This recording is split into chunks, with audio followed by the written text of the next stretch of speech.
بسم الله الرحمن الرحيم الحمد لله والصلاة والسلام على نبينا محمد وعلى آله وصحبه وسلم أما بعد أحبتي في الله السلام عليكم ورحمة الله وبركاته أسأل الله الكريم رب العرش العظيم أن يتولنا في الدنيا والآخرة. May Allah subhanahu wa ta'ala bless us all with good, protect us from evil, increase our scales of good deeds and make our scales of wicked deeds light. May Allah forgive us, rectify condition and affairs, increase our rizq, protect us from kulli su wa makruh, and bless the Muslims everywhere, protect the Muslims everywhere, preserve the Muslims everywhere. And specifically, oh Allah, we can only rely on you. We need you, and please help and support our brothers and sisters in Palestine and deliver them from evil, from the najis, from the rijs of the shayateen from amongst mankind and jinn, and conquer them and slaughter them like the people of Ad. Ameen ya Rabbil Alameen.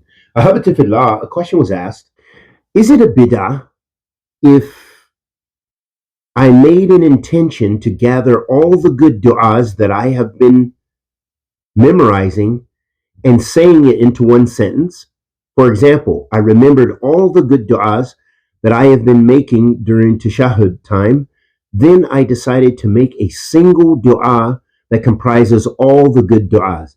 Then I say, La ilaha illa anta subhanak, innee kuntu minazzaalimeen. Is this bid'ah? First and foremost, ahabati fillah, it's very important to gain our usul. And what do I mean by that? What I mean is that we have to ground ourselves in important principles regarding the religion, and a lot of these questions would go away. They'll just fade away like the foam of the sea. And what am I talking about? I'm talking about learning Aqidah, creed. I'm talking about learning, basis of Tawheed and your basic fiqh things that you need to do. And I'm also talking about learning where the religion comes from. It comes from the Quran and the Sunnah of the Prophet sallallahu alaihi wasallam, the authentic Sunnah of the Prophet sallallahu alaihi wasallam, and that will return our affairs back there. And then if we do that, and we also look at some hadith of Rasulullah sallallahu alaihi wasallam. For example, the Prophet sallallahu alaihi wasallam said, "Kullu bid'atin dalala." All misguidance is all bid'ah innovation, religious innovation is misguidance. And then if we also look at the Prophet sallallahu alaihi wasallam said, "Man ahdatha fi amrina hadha ma laysa minhu furad." Whoever does something in this affair of ours will have it rejected.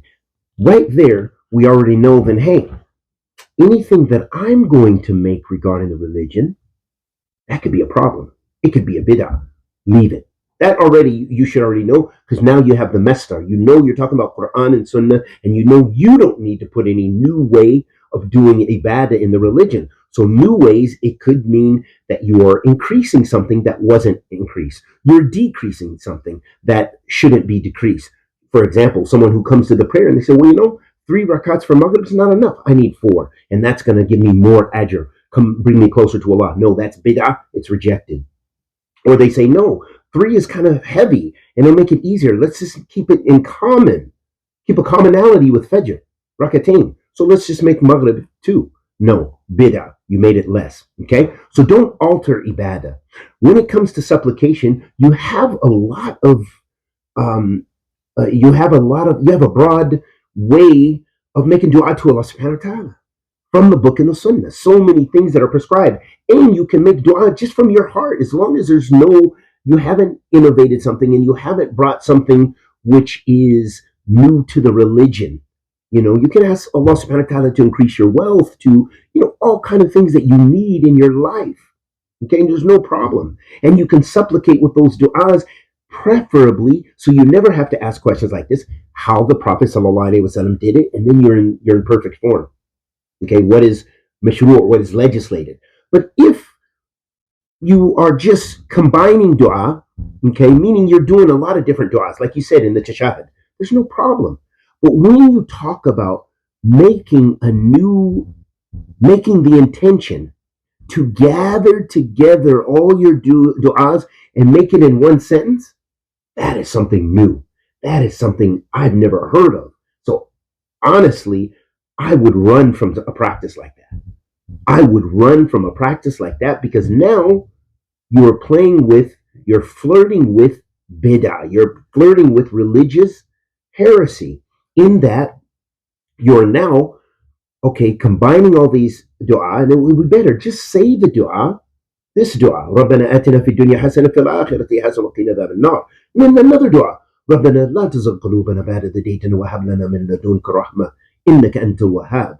And another dua, in English, oh Allah, I seek the refuge from anxiety, grief. I seek the refuge from lack of strength and laziness, and I seek the refuge from cowardice and negardiness and the oppression of men. Make your dua separately, and then you're in a better situation. But I don't really know and understand what you mean by making it into one sentence.